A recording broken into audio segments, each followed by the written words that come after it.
created things, above wisdom and all the ways of man.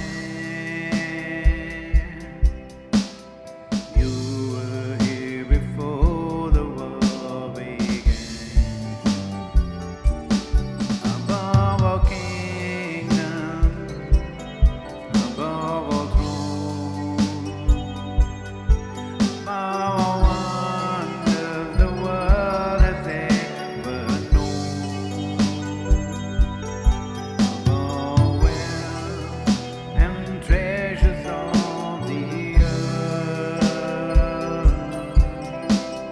There's no way to measure what you're worth.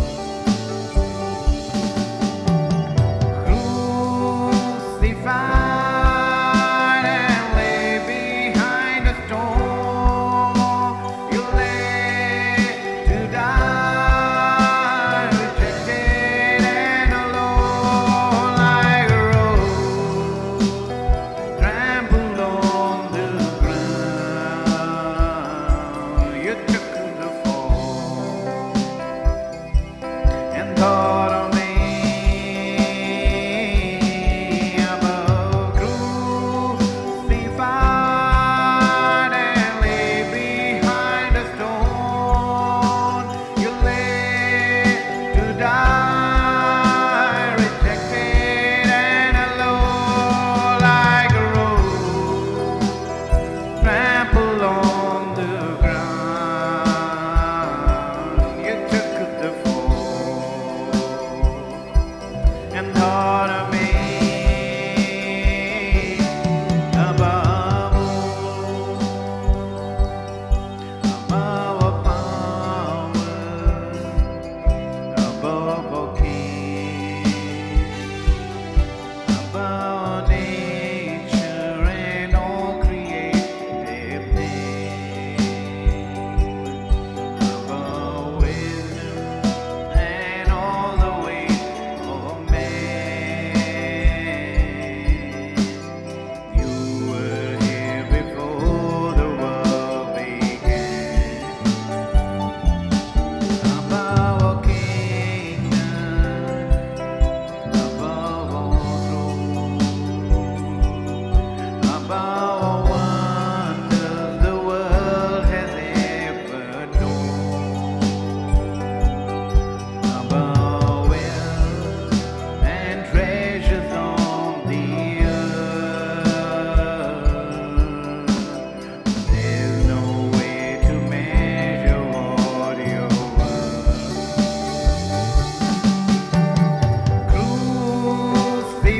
Crucified and lay behind a stone, you lay to die, rejected and alone, like a rose trampled on the ground.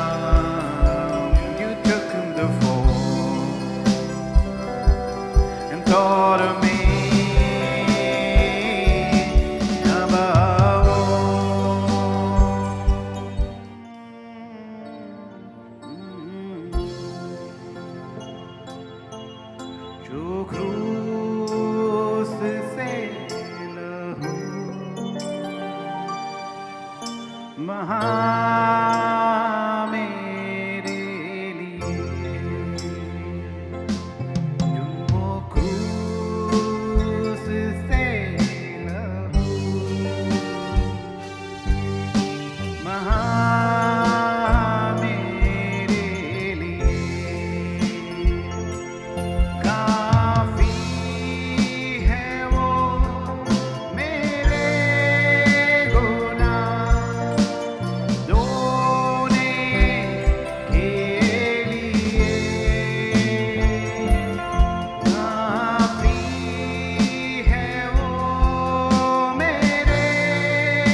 ये बरनी हमसे नहीं जा सकती है, परंतु परमेश्वर ने इस बरनी को अपने ऊपर उठा लिया, अपने कांधे पर उठाकर वो चला। हालेलुया।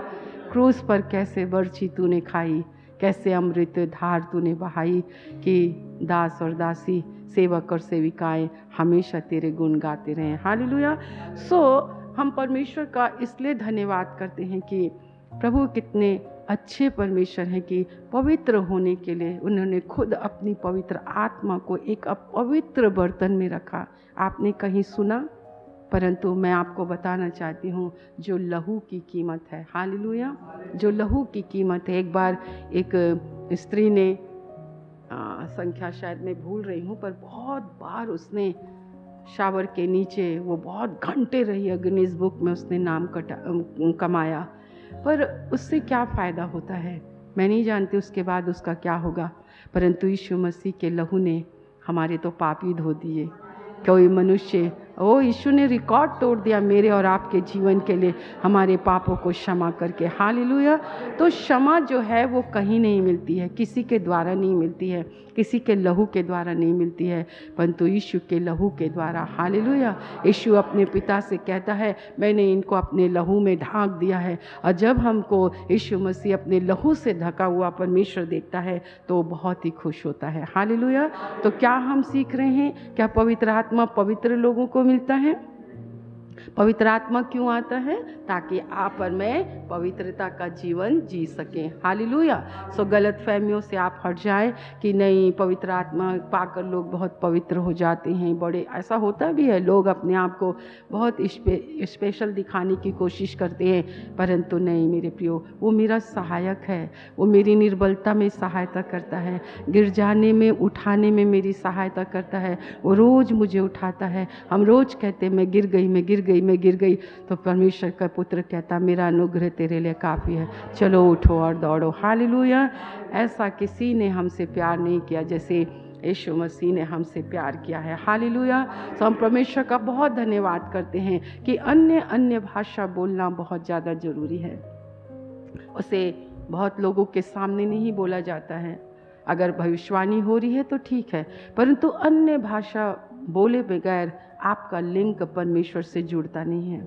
इसलिए आपको इसलिए बताया जा रहा है। कई बार क्या होता है, लोग कहते हैं हमारी प्रार्थना नहीं सुनी जाती, हमारी गरीबी नहीं जा रही है, हमारी असफलता नहीं जा रही है, हमारी हार नहीं जा रही है, हम तो इतनी प्रार्थना करते हैं, हम तो चर्च भी आते हैं, हम तो ऐसे भी करते हैं, हम तो वैसे भी करते हैं, फिर भी हमारी हालत ऐसी की ऐसी क्यों है?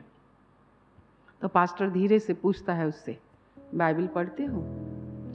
फिर सिर झुका लेंगे, फिर कहेंगे कभी पढ़ते हैं कभी नहीं पढ़ते हैं, रेगुलर नहीं पढ़ते हैं। फिर कई लोग तो चहकते पढ़ते हैं, हम क्या पढ़ते हो? उसको समझते भी हो? उसको समझते हो? क्या उसको मनन करते हो? क्या उसका अध्ययन करते हो?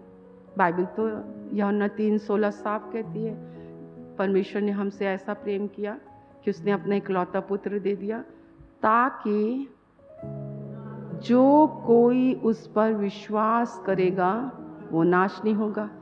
तो हम नाश क्यों हो रहे हैं? कि हम विश्वास नहीं कर रहे हैं। हम बाइबल पढ़ रहे हैं, हम बाइबल नहीं पढ़ रहे हैं। हम बाइबल सुन रहे हैं, पर कैसा सुनना चाहिए, कैसा समझना चाहिए? विश्वास करने के लिए पढ़ना चाहिए, विश्वास से पढ़ना चाहिए, उसको व्यवहार में लाना है, उसको बोलना है, उसके अनुसार चाल चलन है। अब ये समय है सुधरने का, बोलिए, बदलने का। बदलना तो पड़ेगा, चाल चलन बदलना पड़ेगा, बोली बदलना पड़ेगा, पहरावा बदलना पड़ेगा, उठने बैठने का सारा सिस्टम, आराधना का सिस्टम, सब चीज़ आपको बदलना ही पड़ेगा। बिना बदले हुए तुम स्वर्ग के राज्य को तो देख नहीं सकते हो। यहाँ गलत शिक्षा कभी नहीं होती है, यहाँ चापलूसी नहीं होती है, यहाँ लल्लोपत्तो नहीं होती है, यहाँ कुछ भी नहीं होता है। तुम विश्वास करोगे तो तुम नाश नहीं होगे। अगर हम नाश कर रहे हैं तो सीधा सीधा रिजल्ट निकाल लो कि हम बाइबल नहीं पढ़ते हैं, हम बाइबल के अनुसार नहीं चलते हैं, बाइबल के अनुसार हम व्यवहार नहीं करते हैं।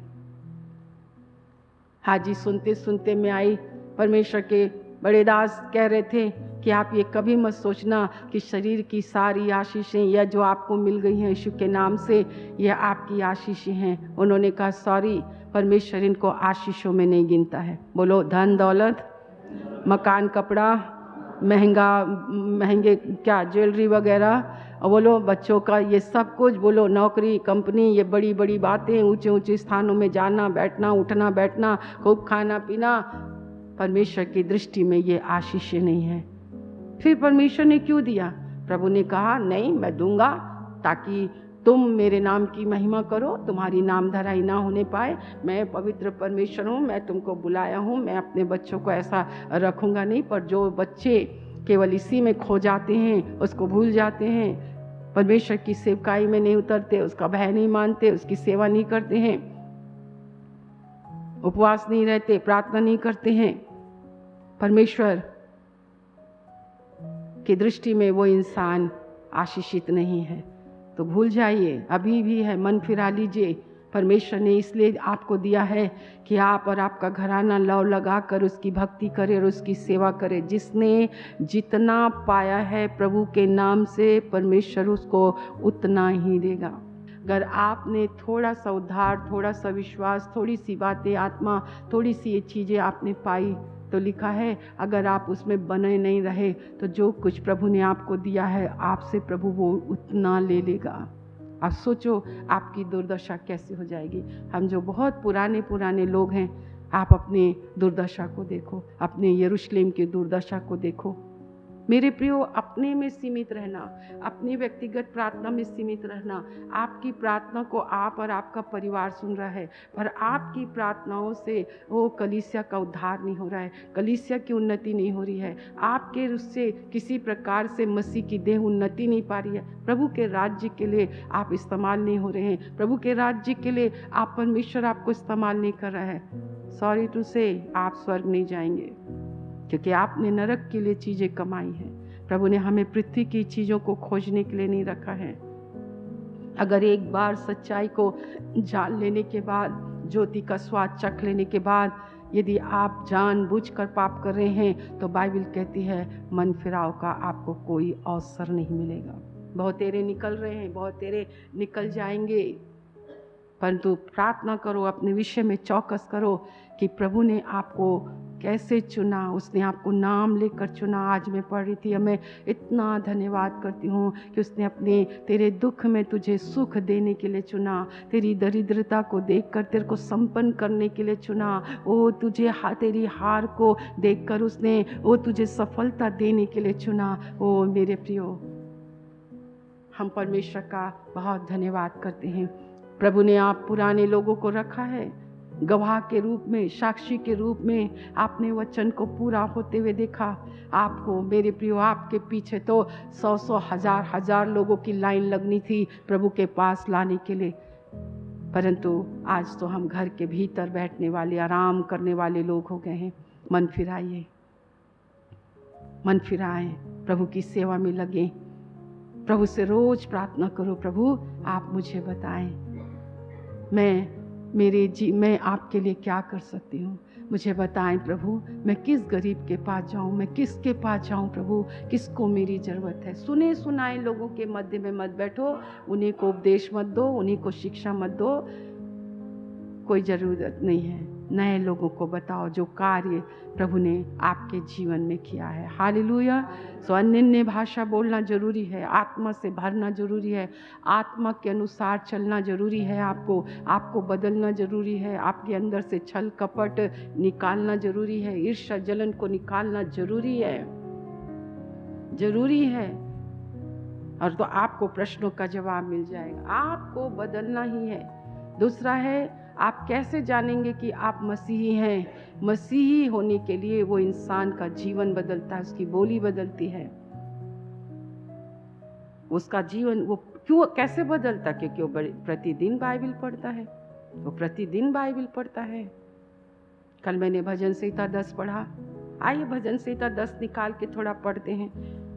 उसमें दुष्ट की पहचान देखो और अपने अंदर देखो, अपनी टेढ़ी चाल, टेढ़ी बातें, ठीक है, इन चीज़ों को आप देखो। आप परमेश्वर का कितना आदर करते हैं, आप परमेश्वर का कैसा उसमें लिखा है, आप देखिए।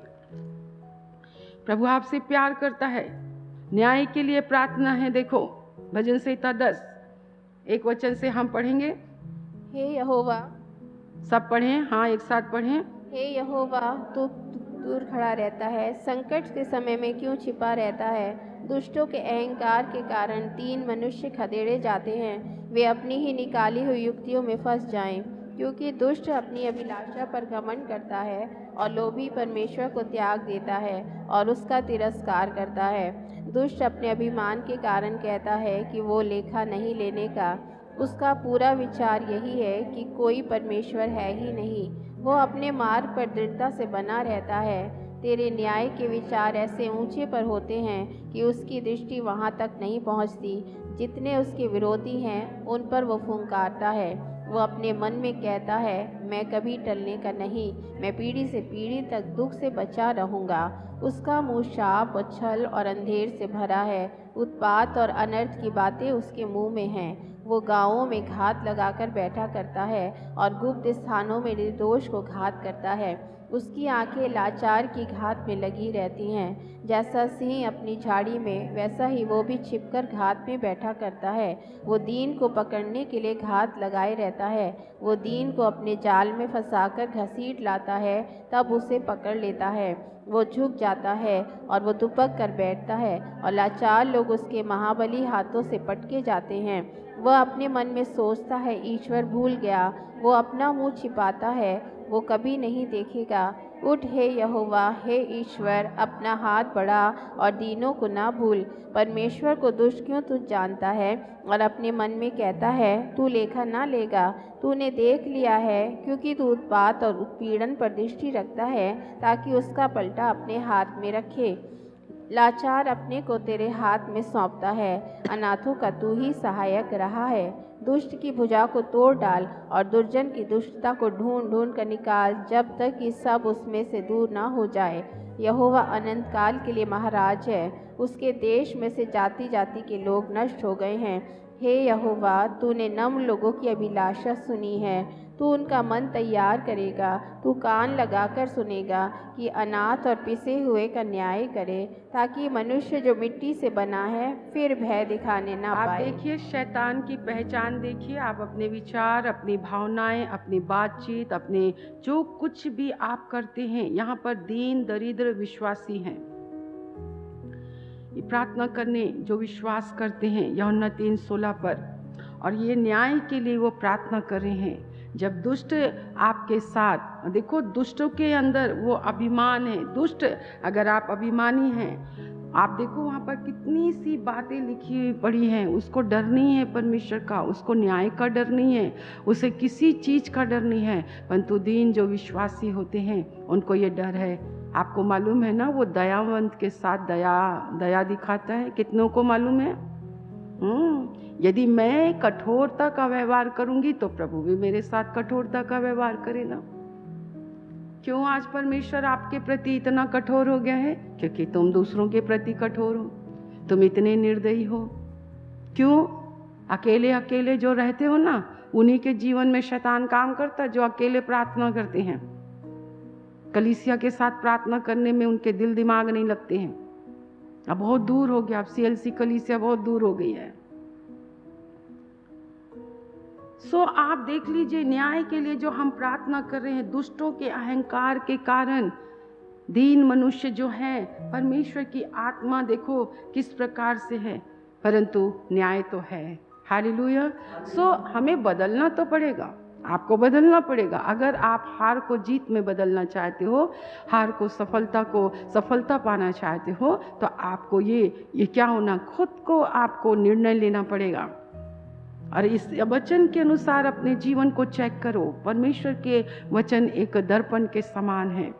दूसरा, आपको खुद को बाइबल पढ़नी है, खुद को बाइबल पढ़नी है। अब जैसे आज मैं थोड़ा सा समझा रही हूँ आपको, और निकालो नीति वचन। आज मैंने 3रा अध्याय पढ़ा, ठीक है?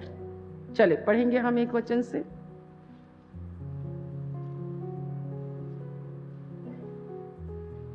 इसमें चंगाई, संपन्नता, सफलता, उन्नति सब कुछ है, पर आपको कुछ करना पड़ेगा। पढ़े हम। हे मेरे पुत्र, मेरी शिक्षा को ना भूलना, अपने हृदय में मेरी आज्ञाओं को रखे रहना, क्योंकि ऐसा करने से तेरी आयु बढ़ेगी और तू अधिक कुशल से रहेगा। हाँ। कृपा और सच्चाई तुझसे अलग ना होने पाए, वरन उनको अपने गले का हार बनाना और अपनी हृदय रूपी पटिया पर लिखना। तो तू परमेश्वर और मनुष्य दोनों का अनुग्रह पाएगा। तू अति बुद्धिमान होगा। तू अपनी समझ का सहारा ना लेना, वरन संपूर्ण मन से यहोवा पर भरोसा रखना। उसी को स्मरण करके सब काम करना, तब वो तेरे लिए सीधा मार्ग निकालेगा। अपनी दृष्टि में बुद्धिमान ना होना, यहोवा का भय मानना और बुराई से अलग रहना।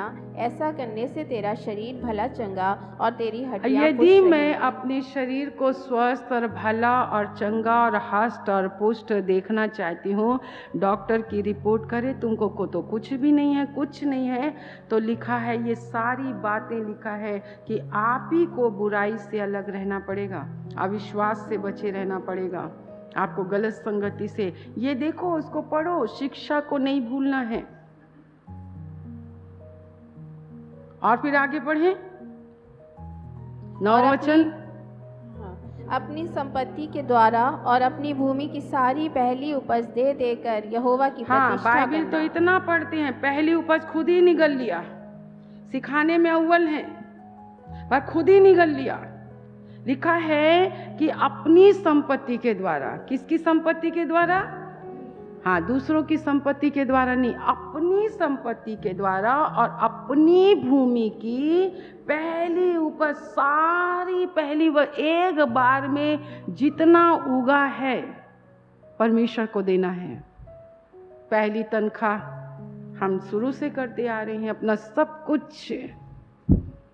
घबराहट होती है, बेचैनी होती है, पर मैं आपसे कहती हूँ, परमेश्वर के लिए आप उदारता से देने वाला बनकर देखें। गरीबी आपको कभी छूने नहीं पाएगी, कर्जा आपको कभी छूने नहीं पाएगा। लिखा है अपनी संपत्ति के द्वारा। कई लोग सिर्फ खाली पीले दुआ प्रार्थना करते रहते हैं, सिर्फ खाली पीली हालेलुया करेंगे, खाली पीली प्रचार करेंगे, खाली पीली पास्टर बन के घूमते रहेंगे। सिर्फ बोलते हैं परमेश्वर तेरा भी मेरा है और मेरा भी मेरा है, सब कुछ मेरा ही मेरा है। सही मसीहत देने के द्वारा प्रकट होती है। आपका समय, आपका बल, आपकी एनर्जी। क्रूज कलवरी पर जो तूने अमृत धार बहाया कि दास सदा तेरे गुण गाएं। देखो लिखा है, और लिखा है अपनी भूमि की सारी पहली उपज देकर यहोवा का आदर करना। अगर मैं आज कहाँ आदर है, धीरे धीरे धीरे धीरे कलीसिया जो है बैकस्लाइड होते चली जा रही है। पर मेरा परमेश्वर वही है जो आप नहीं करते हो। आप किसी को सिखाने की हिम्मत कभी मत रखना, आप लज्जित हो जाओगे। आपके अंदर विश्वास नहीं है, मत सिखाइए। आपका जीवन प्रार्थना में ही है, मत सिखाइए। आप काव्य थोड़ी ना है, आप कवि थोड़ी ना है कि रटी रटाई बातें, ऐसी रटी रटी उपदेश आप देते रहोगे तो फसल काटोगे। नहीं, इसने कहा जो बातें तुमने मुझसे सीखी हैं, जो बातें तुमने मुझसे सीखी हैं वही बातें तुम दूसरों को सिखाओ, तब आप फसल काटने पाओगे। क्यों हम हार रहे हैं? उसका रिजल्ट है, आप बाइबल पढ़ोगे, बाइबल मनन करोगे, बाइबल में अध्ययन करोगे, तो आपके जीवन से ये हार या सफलता जाएगी। क्यों नहीं जाएगी? तो इसीलिए बाइबल पढ़ना है, अध्ययन करना है, मनन करना है, व्यवहार करना है, आज्ञाओं का पालन करना है, उसके अनुसार चलना है। इसमें तो चंगाइयाँ भी है, इसमें तो संपन्नता भी है, इसमें तो ये है। यहाँ पे क्या लिखा? फलाने पास्टर के पास जाना, उससे हाथ रखाना तो तुम चंगे हो जाओगे, वहाँ जाना तुम ऐसे करना तो हो जाएगा। इसमें लिखा मेरे पुत्र, जब तू शिक्षा पाने के लिए यहाँ आता है ना, तो तू शिक्षा को ध्यान से सुन। हम अनसुनी करते, हम तो सुनते ही नहीं हैं, हम तो सुनते ही नहीं हैं। ये पूरा नीति वचन आपके इसमें पूरी चंगाइयों के लिए। क्यों आप अपना पैसा दे रहे हैं? क्यों अपना है मेरे प्रियो? तो दूसरे नंबर पर जब आप आते हो तो आपको प्रार्थना भी करना चाहिए। एक मसीही प्रार्थना करता है, बड़बड़ नहीं करता है, वो विश्वास की प्रार्थना करता है, धर्मी। आप तो प्रार्थना जब करते, मैं कहती क्या बोल रहे हैं? विनती, प्रार्थना, वो धन्यवाद, स्तुति पहले आती है। कब धन्यवाद हो रहा है, कब स्तुति हो रही, कब विनती हो रही, कब हो रहा है। अरे तुम को हम ऐसे बच्चों के सामने अगुवाई करने देंगे तो अच्छे सीखे सिखाए बच्चे को भी अपनी तरह बना दोगे। जब बच्चा जन्म लेता है, 6-7 महीने का होता है, 1 साल 2 साल का होता है, तो पापा मम्मा डड्डा डड्डा करता है तो हम कितने खुश हो जाते हैं। होते ही नहीं होते हैं कि देखो ये प्रोनाउंस करना सीख रहा है, डड्डा डड्डा डड्डा कर रहा है। 31 साल का बच्चा भी डड्डा डड्डा करे तो क्या करोगे?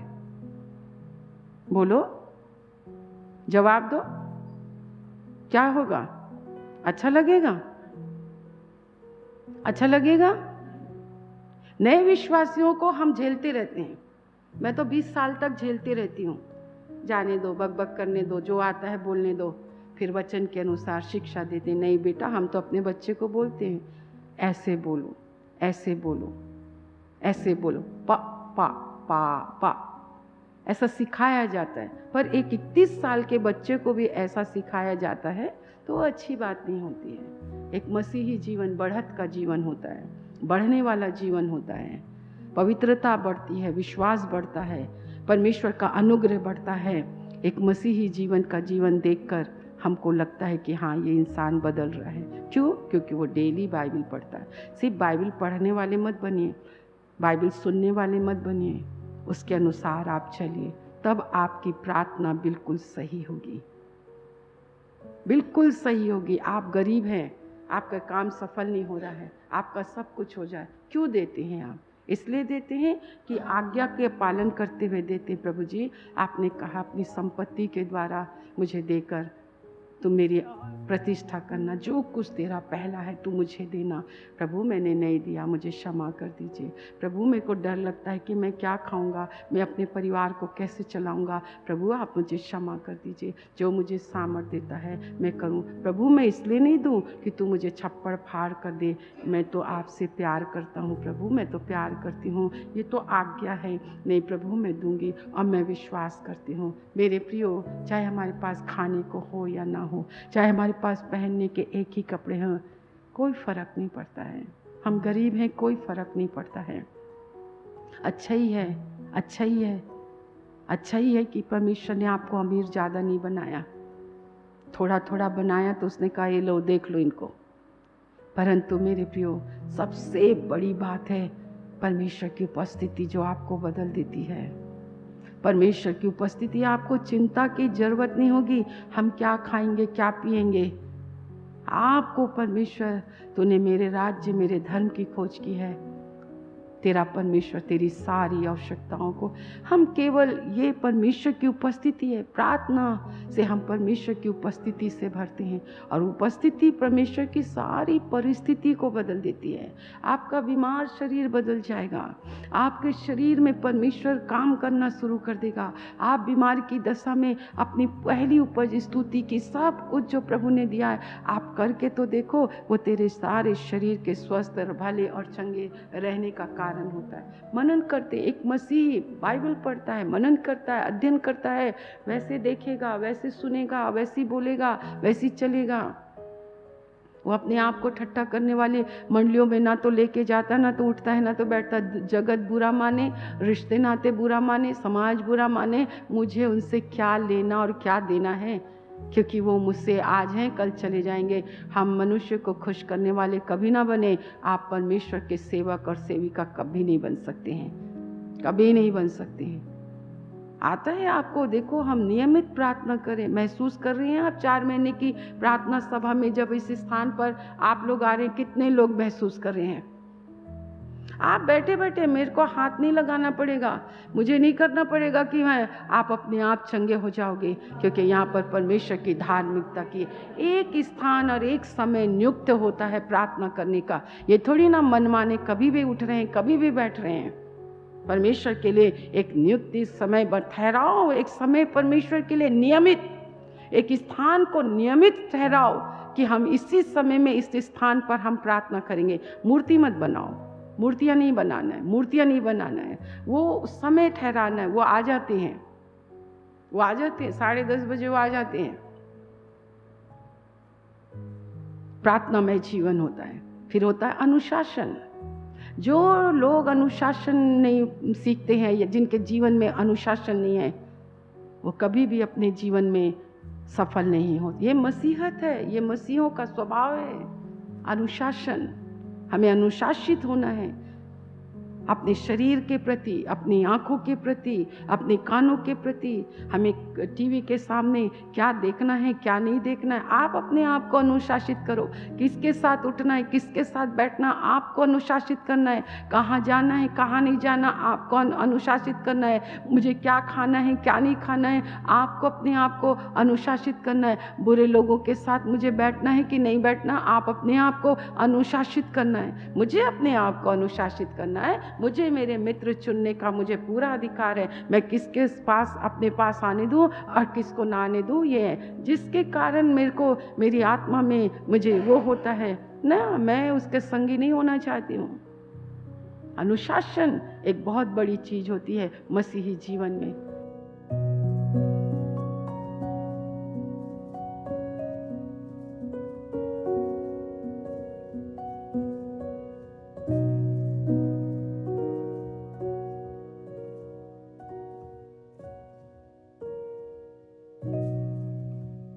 Thank you Lord, thank you Lord. इस तेल और जल को छू लीजिए। यीशु के नाम से यीशु का लहू बन जाए, यीशु के नाम से यीशु का लहू बन जाए, यीशु मसीह नासरी के नाम से यीशु का लहू बन जाए, यीशु मसीह नासरी के नाम से यीशु का लहू बन जाए। आपके वचन की सामर्थ, पवित्र आत्मा की सामर्थ के द्वारा प्रभु वो खुदावंद ये तेल छू लीजिए।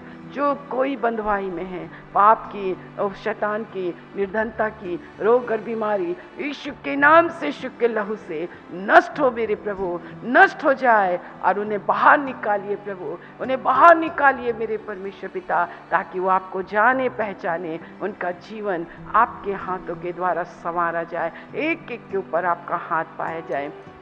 एक एक को छू लीजिए। जो कोई विश्वास से पिए लगाए वो चंगा हो जाए मेरे परमेश्वर। अगर अड़ोसी पड़ोसी कोई बीमार हो मेरे परमेश्वर, जब उन्हें दें वो भी चंगा हो जाए। हालेलुया। लोगों को परमेश्वर बाहर निकालिए अंधकार की शक्तियों से और लोग आपकी शरण में आए और परमेश्वर आशीषित हो और मेरे प्रभु परमेश्वर पिता उनके जीवन में आपका राज्य स्थापित हो। आपने सुना है, धन्यवाद। यीशु के नाम से आमीन।